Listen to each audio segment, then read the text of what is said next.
Bear here, day 2 of the Great Adventure. It's probably about 1 o'clock now. I stopped to get some water so I can treat that a little bit. I'm kind of giving you a view here. This is about the best that it's been all day. That's why I haven't filmed very much. In between the overcast and the rain, it's better for me just to continue on.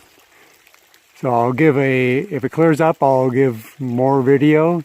Otherwise, it'll probably just be a wrap up at the end of the day.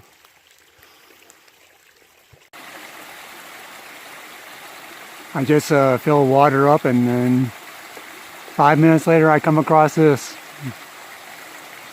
Worth taking a few moments to stop and videotape this. I hope that comes out because my camera's been fogging up a lot as I take it out of my pocket. This is the reason why I won't complain about the rain. It gives us such beautiful sights as this. And plenty of water to drink. Alright, good afternoon everybody. Bear here. Day 2. As you can tell, there wasn't a lot of video opportunities throughout the day. You can see kind of the weather behind me. It's still rainy. The visibility is actually the best it has been all day. But there were still a lot of opportunities that, especially when I got up on top of Woody Gap, it looked like a beautiful overlook. But I couldn't see 20 yards past the rock that I was standing on. So it wasn't worth videotaping any of that. Did get a few waterfalls throughout the day, but as you can tell, it looks like my phone is fogging up right now. That's what would happen. I would take it out of my pocket, it'd fog up, and there wasn't a lot of opportunity to really show a lot of good things. So I kind of just do a wrap up for the day. I guess I really didn't even do a wrap up for yesterday. Yesterday's wrap up would have consisted of a lot of emotions, excitement, worry, concern about the family at home, the enormity of this is the beginning of 2,192 miles. That's just miles alone. Then you think about, the resupplies and the terrain that you have to deal with, the weather that you have to deal with that. It starts to sink in as you're standing on top of Springer Mountain and going on. But it was emotional as well. I did get some good video in yesterday. Yesterday was beautiful.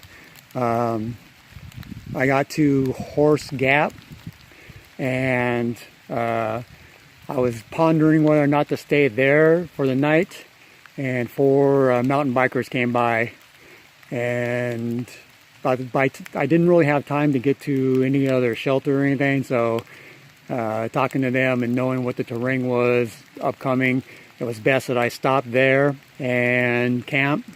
Saw a beautiful sunset. I stopped there because I knew the rain was coming in the morning. It did rain from about 4 o'clock until about 7. And once I heard it die down a little bit, I got up and got on the trail right away. Made good time all the way to Gooch Gap. I'm leading in today's information. So let's go into today's wrap up. So from this morning, it did rain from about 4 until 7.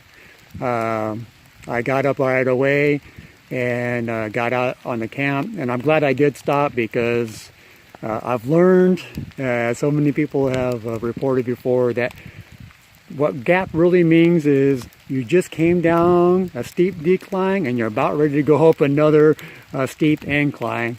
So coming out of there, it was fairly steep. I'm glad I stopped the night before. And in fact, when I was coming down into Cooper Gap, there was a long over tree in it which exposed a big flat rock, and there was no way to get really around it. So I attempted it and I went down, and that was my first recorded fall of the Appalachian Trail. And so throughout the rest of the day, I was a little more cautious going downhill. I passed a gentleman up as I was coming up Woody Gap, and that's what he said. Oh, how you doing? And I said, well, I'm going a little slower than I anticipated on the downhill. And then his first response was knees. And I'm like, well, not so much knees, but because of the wet, slippery conditions, I'm taking my time. I'm being more cautious, and of course, that's always better than to cause any injury. Then the same thing is I made good progress all the way to Gooch Shelter. I was there. I thought I was going to eat lunch and everything, and then my mindset came in again about getting up and going. And just as I was about ready to leave, a young lady came down and said, "Oh, do you have a lighter?" I lost my lighter, or she didn't pack her lighter or something like that, and she really wanted some hot coffee and that. So, of course, my lighter was all the way in the bottom of my pack. I had to rearrange that and get that out on it, which is because I had the rain cover on it. You know, it was all, you know, kind of rearranging, and so I spent a little longer there than I really wanted to. But then I started making good progress, and I came to Woody Gap, and I was fooled. Coming up out of Woody Gap, it's kind of gradual, the incline, and all of a sudden I hit a switchback, and that switchback got steep. Hit the next switchback, got steep, all the way back up it got pretty steep.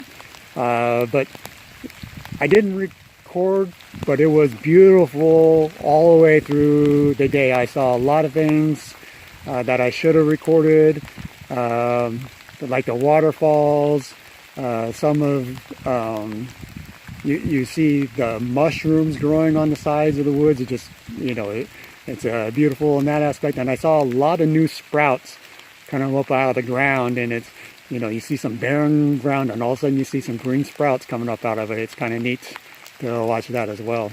I better watch my phone before it gets too wet on that. But so I made it all the way to Lance Creek. Gonna camp here tonight, and it started raining hard, or to about this level that you see right now, about 10 minutes before I got here. But there's no camping beyond this point for a while, so this is a good stop for me to get, and then push on through to Blood Shelter tomorrow, and then down to Nils. So all in all, very good. So let's pack them up, move them out.